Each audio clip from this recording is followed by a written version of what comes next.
Je vais vous présenter le cours sur l'utilisation de la formule des probabilités totales et l'utilisation aussi des arbres pondérés. Dans ce chapitre, P est une probabilité définie sur un univers, oméga, et K représente un nombre entier naturel non nul. Voilà.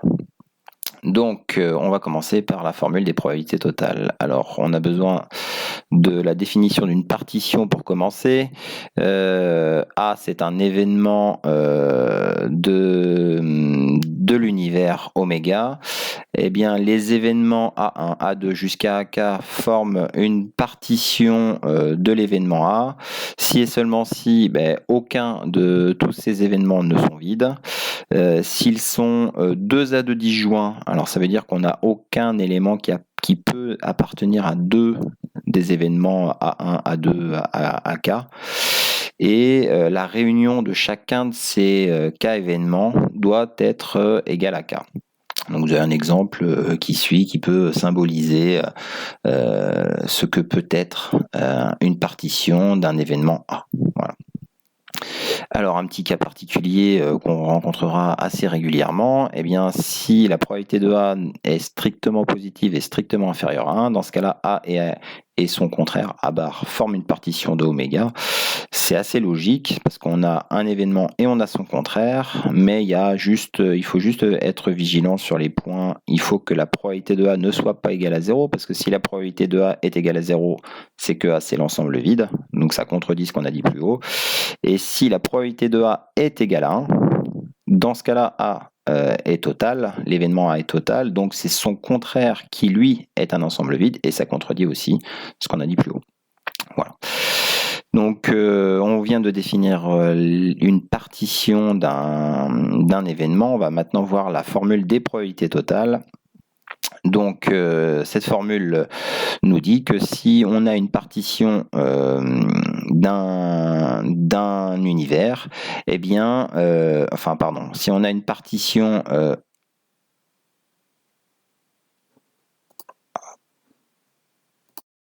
alors, je reprends. Si on a une partition de l'univers tout entier, eh bien,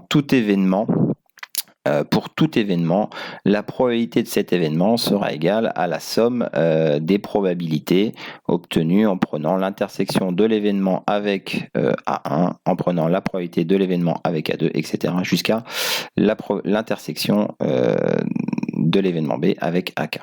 Voilà, c'est symbolisé par le schéma. Si on veut la probabilité que tout B se réalise, eh bien, on peut prendre la probabilité de chaque élément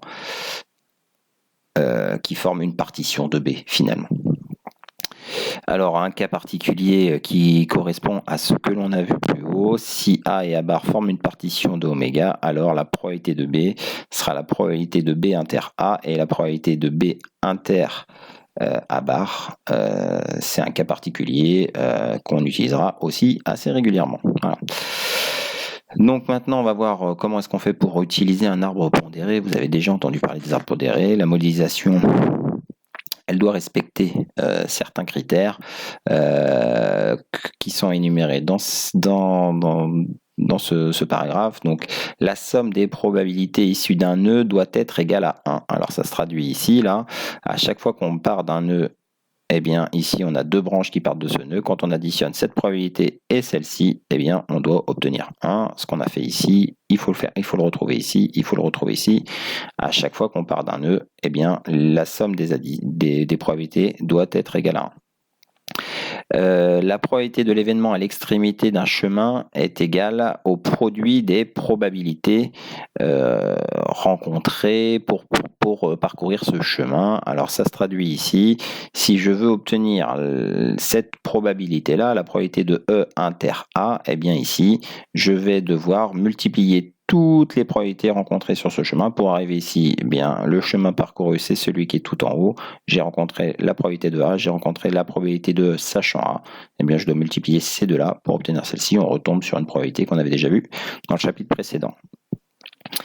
Et pour terminer, alors la probabilité d'un événement inscrit aux extrémités de plusieurs chemins est égale à la somme des probabilités des chemins qui mènent à cet événement. Alors, si vous regardez l'arbre qui est dessiné ici, on le retrouve ici, mais on le retrouve aussi ici. Eh bien, ce que nous dit cette dernière loi, c'est que pour obtenir la probabilité de E, eh bien, il faut additionner cette probabilité-là avec celle-ci, donc la probabilité de inter A avec la probabilité de inter A bar.